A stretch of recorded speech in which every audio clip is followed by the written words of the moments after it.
TVS metro. তো এই দুটো হলো ক্লাস সেন্টার, অর্থাৎ ক্লাস ফিকশনের জন্য যে কাজ করে সেটা। এটা হলো ক্লাস প্লেট বা ক্লাস ফিকশন প্লেট। এগুলো হলো প্রেশার প্লেট বা এটাও প্রেশার ফিকশন প্লেট। এটা যদি সমান থাকে অর্থাৎ একদম লেভেল, তাহলে কিন্তু ক্লাস প্লেট এটা চলবে না। আর এটার জন্য যেটা ক্লাস প্লেট লাগবে সেটা হলো ফাইবার ক্লাস প্লেট। এই প্রেশার প্লেট জন্য এটা কিন্তু সেই ক্লাস প্লেট, এটা হচ্ছে ফাইবার ক্লাস প্লেট। যদি আমরা এই প্রেশার প্লেট লাগাই তাহলে এই ফাইবার ক্লাস প্লেট লাগাতে হবে, এতে করে ফিকশনটা ভালো হবে। আর যদি আমরা এই ক্লাস প্লেট এই প্রেশার প্লেটের সঙ্গে লাগাই তাহলে কিন্তু ফিকশনটা ভালো হবে না।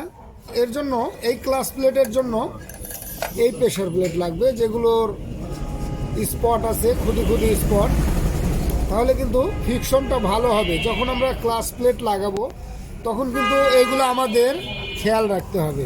যেহেতু এই ক্লাস প্লেটগুলো লাগাবো, এর জন্য কিন্তু আমাদের এই প্রেশার প্লেটগুলো লাগবে। তো প্রেশার প্লেট এবং ক্লাস প্লেট লাগানোর সময় একটু আমরা পাইলগুলো দেখে নেব, কোন পাইলে লাগাতে হয় সেটা কিন্তু জরুরি বিষয়। যেহেতু ক্লাস যখন হয় তখন কিন্তু একদম ইজি অর্থাৎ ফ্রি হওয়া লাগবে।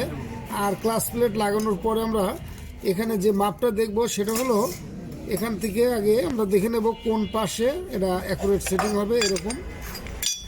এরকম অ্যাকুরেট সেটিং হতে হবে।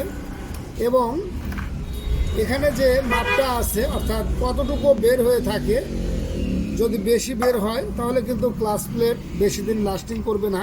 এর জন্য এভাবে আমরা একটা ক্লাস প্লেট বাদ দিয়ে, অর্থাৎ প্রেশার প্লেট আমরা বাদ দিয়ে একটা দিয়ে মাপটা দেখে নেব যে কতটুকু বের হয়ে থাকে।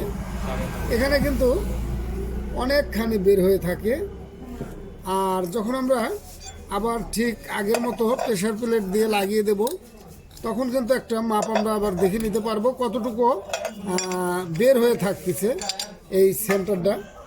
তো এটা কিন্তু অনেকটা কম আসছে সেন্টারটা। যদি ক্লাস প্লেট আরও মোটা হয় তাহলে কিন্তু আরও এদিকে চলে আসবে।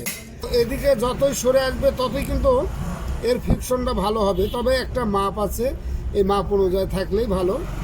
এখন আমরা সুন্দরভাবে ইঞ্জিন অয়েল দিয়ে নেব, অথবা পূর্বে থেকে আমরা ইঞ্জিন অয়েল দিয়ে ক্লাস প্লেটগুলো ভিজিয়ে রাখবো, তাহলে কিন্তু আরও ভালো কাজ করবে।